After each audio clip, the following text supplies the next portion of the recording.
Hey guys, it's Alex. Thank you so much for watching today's video. Today we are going to be talking about questions that I am frequently asked about being a young mom.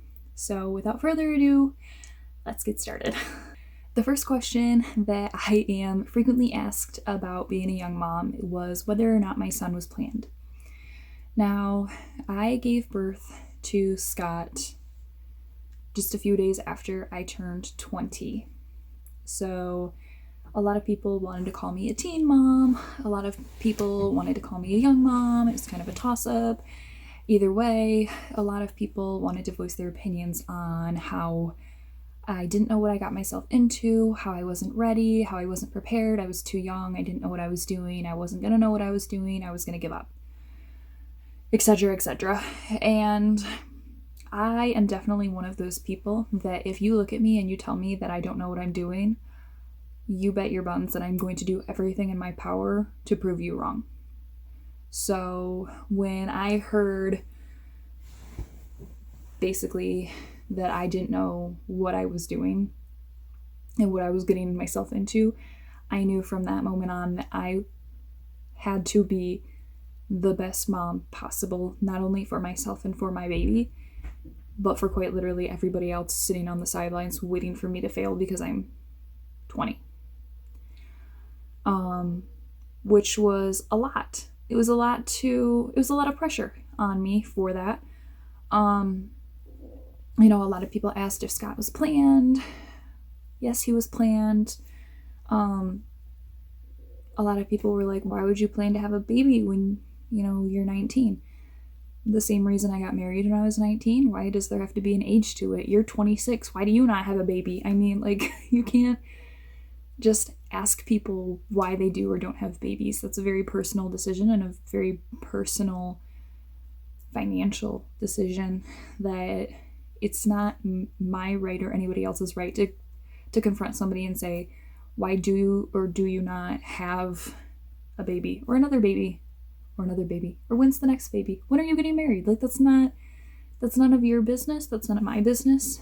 So when the question was presented to me, was Scott planned, and I was already married, it was just kind of like, do married people have babies not planned? Yes, he was. Is there any other option? And that's me being naive. I'm fully aware that there are people who get married and they don't want kids, and that's completely fine. But for people to ask me that in real life, face to face, knowing how much it meant to me to be a mom and how much it meant to me to be a wife, it's like, of course my pregnancy was planned. What else would it be? So in that aspect, I dealt with a lot of backlash during my pregnancy. A lot of stress. I wasn't working at the healthiest job in the healthiest work environment, but I made do because it was paying the bills and I needed a roof over my head to provide for my baby. I will be completely honest and say that I was blessed to be accepted into the Medicaid program because I wasn't making enough money to support my side of my half of things financially, as well as all of my OBGYN appointments, as well as the birth process, as well as buying all those things that you're buying for the first time. Now, don't get me wrong, obviously, with this being the first grandbaby, we were more than blessed from my parents. We currently live with my parents now, if you did not know that. It's a whole nother story that I can get into later. But basically, it was just a lot all at once, a lot of money financially, and we just wanted to make sure that we were ready for it and that we were going to be prepared for it, especially since something came up in the middle of my pregnancy that really didn't necessarily knock us down, but it definitely, we had to prepare for it just in case something did happen when I gave birth. So in that aspect of it, I'm going on a rant. In that aspect of it, I am thankful that I was accepted into the Medicaid program. Another question that I am frequently asked is, was I disappointed that Scott was a boy? I get this one a lot. I don't know why I get asked this a lot.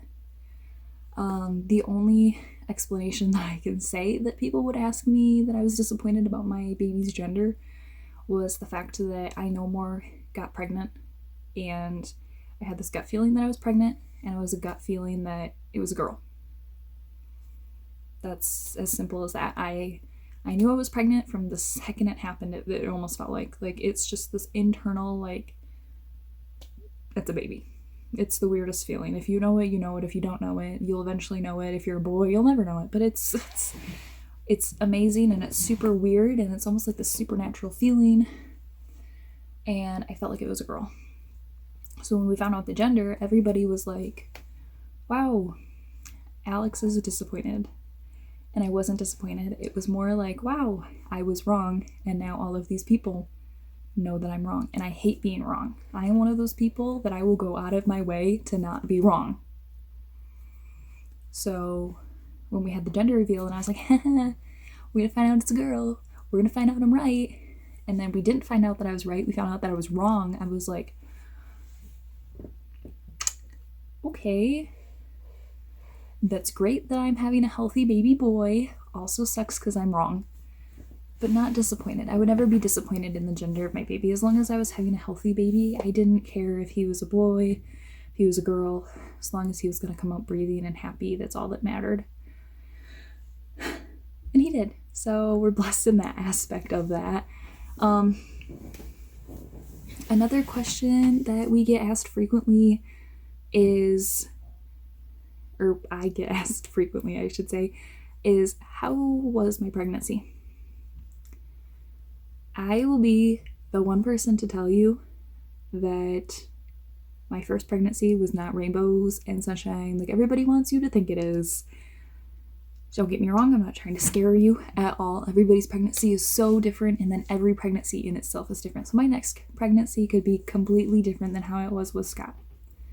However, Scott is a big ball of fire. He's got a lot of personality. He had a lot of personality the second he was conceived. I mean, this boy, long pregnancy with him. He didn't like anything I ate. He didn't like anything I drank. Didn't like nothing. He wanted me to have heartburn all the time. He didn't let me sleep. He was always awake. It was whew. And then I had sciatic pain really bad once I got halfway through. So about the 20-week mark, I had really bad sciatic pain. I couldn't sleep. I hated going to work because standing in one spot, I would pinch my sciatic nerve. So it was awful. Because I was a manager at the time. What else? When I was pregnant with him, we got in a car accident fairly early on in the pregnancy. And so after that, anything that happened, I was significantly scared. Like, it could be something super simple, like, oh, wait, usually the baby kicks around this time.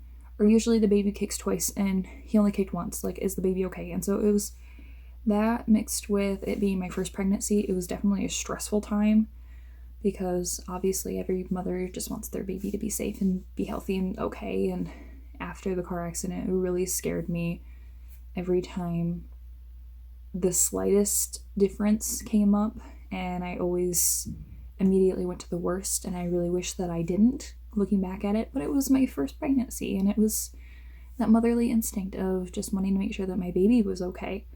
And luckily he is okay. He was born perfectly healthy. He's still perfectly healthy. He's still a little ball of fire who's a control freak. So, I mean, it's, in that aspect, I couldn't be more grateful. And I'm just happy that even though we were in a car accident, that everything turned out to be okay. So, yeah. Other than that, though, when we were out in public, I can't say people didn't give me dirty looks for being a young mom, but I will say that I was very naive to them if I did receive them. I am very much that person when I go out in public, which I really shouldn't be this person, but when I go out in public, I am so tunnel vision. Like, this is what I'm doing, this is what I'm here for, stay away from me. So if you're looking at me and giving me dirty looks, you're not on my grocery list, so I don't care. Like, judge me all you want. You're not going to change what I'm doing. You're not going to change my thoughts, so I'm not going to give you my time. So I probably did get dirty looks. I didn't pay attention because I didn't care. I knew I didn't need it, so I wasn't going to allow myself to pay attention to it. I was really controlled in that aspect, and I'm glad that I was controlled in that aspect, especially because of the car accident kind of throwing me off balance and assuming that everything was for the worst after that point. I'm glad that I didn't let the stress of other people giving me dirty looks get in the way as well. So I could at least have a little bit of time to enjoy my pregnancy. The hospital, however, was a completely different story. That is a video on its own. My hospital experience was horrible except for one nurse. Everybody wanted to, instead of treat me as a person, they wanted to treat me like my chart. My chart said I just turned 20. So they wanted to treat me like I just turned 20, and I didn't know what I was doing, and this is my first baby, so I really didn't know what I was doing, and I never breastfed before, so I really didn't know what I was doing there, so they had to show me that, and it just, instead of being like, congratulations, you're a mom, it was more like, you done screwed up, you're a mom. Now we have to show you everything.